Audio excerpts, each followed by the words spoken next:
प्यारे बच्चों, आज विज्ञान विषय कक्षा 8 का दूसरा पाठ सूक्ष्म जीव मित्र एवं शत्रु करते हुए हम पढ़ रहे हैं। सूक्ष्म जीवों से हमें मनुष्य को जो लाभ होते हैं उसके बारे में। तो मित्रों, अगला हम पढ़ेंगे पर्यावरण का शुद्धिकरण।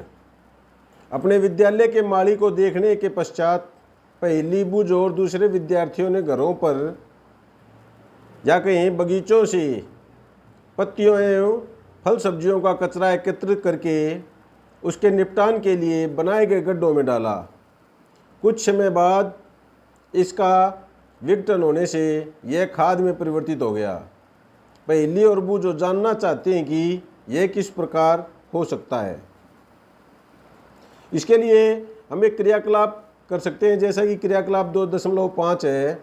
2 गमले लेकर प्रत्येक में मिट्टी डाल लें और आधा गमला भर लें और इनको गमला ए और गमला 2 के नाम से चिन्हित कर लें। ए गमले में पौधों का कचरा भर दीजिए तथा दूसरे गमले बी में पॉलीथीन की थैली, कांच की खाली बोतलें तथा प्लास्टिक के टूटे हुए खिलौने इत्यादि भर दीजिए। उन्हें एक और रख दीजिए और 3-4 सप्ताह बाद उनका परीक्षण कीजिए। क्या आपको दोनों गमलों की वस्तुओं में कोई अंतर दिखाई देता है? यदि हाँ, तो क्या अंतर परिलक्षित होता है? आप देखेंगे कि गमला ए के पादप अवशिष्ट का अपघटन हो गया है। यह कैसे हुआ? सूक्ष्म जीवों द्वारा पादप अपशिष्ट का अपघटन कर उसे खाद में बदल दिया गया है। इस प्रक्रिया में बने पोषक पौधों द्वारा पुनः उपयोग किए जाते हैं। क्या आपने ध्यान दिया कि गमला बी में जो आपने डाला था, क्या क्या पॉलीथीन की थैली, कांच की खाली बोतलें तथा खिलौने के टुकड़े जो टूटे हुए थे, इस प्रकार का परिवर्तन उनमें आप नहीं देखते। सूक्ष्म जीव उन पर क्रिया करके उनको खाद में परिवर्तित नहीं कर सकते हैं। आप अक्सर बड़ी मात्रा में मृत जीवों को सड़ते हुए पादप व कभी कभी सड़ते हुए जानवरों के रूप में देखते हैं। आप देखते हैं कि कुछ समय बाद वह विलुप्त हो जाते हैं।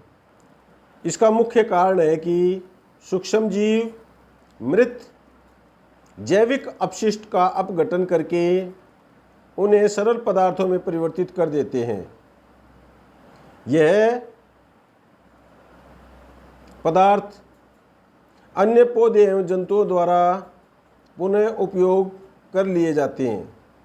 इस प्रकार हानिकारक एवं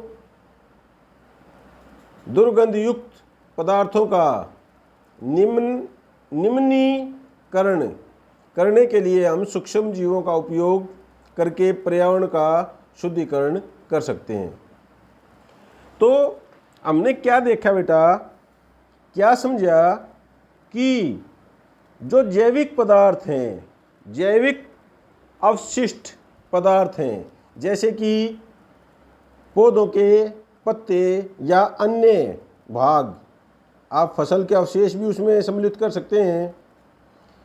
उनको अगर हम गड्ढों में दबा देते हैं तो कुछ समय बाद सूक्ष्म जीवों की क्रियाओं के फलस्वरूप वे खाद में परिवर्तित हो जाते हैं।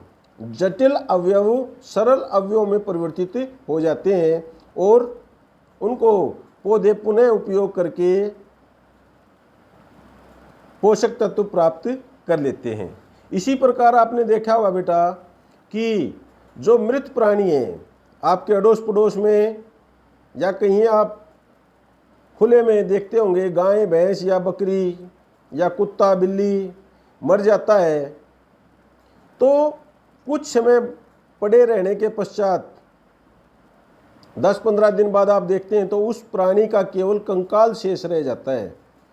बाकी जो अन्य जो त्वचा या अन्य जो शरीर के अंग थे वो विघटित हो जाते हैं और मिट्टी में मिल जाते हैं। उनको विघटित करने का काम कौन करता है? सूक्ष्म जीव। अब बेटा ये अनुमान लगाओ, अगर ये सूक्ष्म जीव नहीं होते तो पता नहीं प्रकृति में कितने ही प्राकृतिक तौर पर जंतु प्राणी मरते हैं, और वो विघटित नहीं होते तो उनके कितने बड़े बड़े ढेर लग जाते। तो ये प्रकृति की व्यवस्था है कि वो जैविक पदार्थों को अपघटित करके पुनः सरल पदार्थों में परिवर्तित करने के लिए कार्य करती है, और उसमें अहम भूमिका निभाते हैं सूक्ष्म जीव। तो आज का ये टॉपिक यहीं ख़त्म करते हैं, समाप्त करते हैं। देखने के लिए बहुत बहुत धन्यवाद। अगर आपके ये टॉपिक समझ में आया है, अच्छा लगा है, तो इसको लाइक, शेयर और सब्सक्राइब कीजिए। धन्यवाद।